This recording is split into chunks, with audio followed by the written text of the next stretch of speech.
बीजू पटनायक, आधुनिक ओडिशा के निर्माता। पूरी कहानी और पूरी जानकारी। प्रस्तावना। जब ओडिशा पीछे रह गया था। 20वीं सदी के मध्य तक ओडिशा एक पिछड़ा हुआ राज्य माना जाता था। इंडस्ट्री ना के बराबर, रोजगार के अवसर कम, इंफ्रास्ट्रक्चर वीक। राज्य के मिनरल रिसोर्सेज होते हुए भी फायदा बाहर के लोग उठा रहे थे। इसी अंधेरे दौर में एक आदमी ने ओडिशा के लिए बड़ा सपना देखा, बीजू पटनायक। जन्म 5 मार्च 1914। स्थान कटक, ओडिशा। पिता Lakshmi Narayan Patnaik, freedom fighter, national leader. देशभक्ति और साहस उन्हें विरासत में मिला। पायलट से महावीर तक। बीजू पटनायक जवानी में ही पायलट बन गए।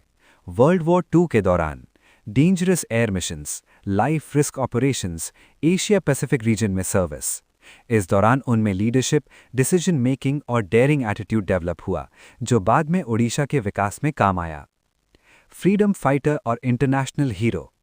आज़ादी की लड़ाई में सक्रिय भूमिका के साथ साथ इंडोनेशिया के फ्रीडम स्ट्रगल में नेताजी सुभाष चंद्र बोस के कहने पर मदद, इंडोनेशियन लीडर्स को रेस्क्यू करना। इंडोनेशिया ने बाद में उन्हें हाईएस्ट सिविलियन ऑनर से सम्मानित किया। ये बताता है कि बीजू पटनायक ग्लोबल स्टैचर के नेता थे। ओडिशा के मुख्यमंत्री। सीएम पीरियड 1961 से 1963, 1990 से 1995। उनका सीएम बनना सिर्फ राजनीति नहीं, ओडिशा के लिए टर्निंग पॉइंट था। औद्योगिक ओडिशा की नींव।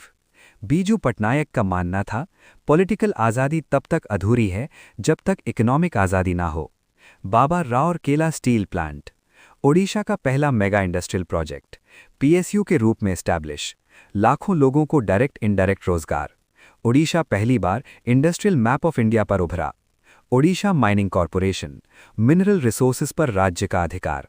आयरन ओर, बॉक्साइट, क्रोमाइट का साइंटिफिक यूज, रेवेन्यू जनरेशन और एम्प्लॉयमेंट।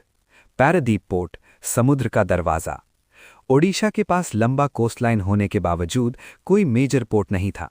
बीजू पटनायक ने सोचा, समुद्र तभी फायदेमंद होगा जब ओडिशा दुनिया से जुड़े। पैरादीप पोर्ट का निर्माण, export import boost, heavy industries को सपोर्ट। आज पैरादीप पोर्ट इंडिया के टॉप पोर्ट्स में शुमार होता है। भुवनेश्वर, एक आधुनिक राजधानी। कटक हिस्टोरिकल था, पर मॉडर्न कैपिटल के लिए जगह कम थी। बीजू पटनायक ने एक प्लान्ड कैपिटल सिटी का सपना देखा। Wide roads, proper sectors, administrative, educational और रेजिडेंशियल जोन्स। देयरफॉर भुवनेश्वर आज भारत की सबसे वेल प्लान्ड राजधानियों में गिनी जाती है। Infrastructure revolution.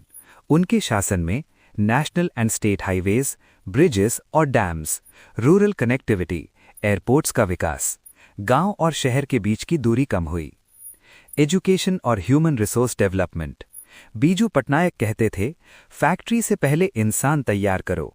Engineering colleges, technical institutes, skill based education. इससे ओडिशा के युवा देश विदेश में पहचाने गए। कृषि और ग्रामीण विकास, irrigation projects, flood control measures, farmer centric planning. उनका फोकस सिर्फ शहर नहीं, गांव भी था। लोकतंत्र और साफ छवि, simple lifestyle, strong principles, corruption के खिलाफ कठोर स्टैंस। इसीलिए लोग उन्हें कहते थे, पीपल्स लीडर। सम्मान और विरासत। Biju Patnaik international airport, Bhubaneswar. बीजू जनता दल उनके नाम पर। Biju Patnaik sports award. उनकी विरासत आज भी ओडिशा के विकास में दिखती है। अंतिम निष्कर्ष। आज अगर हम ओडिशा को देखें, industry, port, planned capital, infrastructure, global identity, तो एक ही सच सामने आता है, बीजू पटनायक सच में आधुनिक ओडिशा के निर्माता थे। ये सिर्फ एक उपाधि नहीं, उनका जीता जागता योगदान है।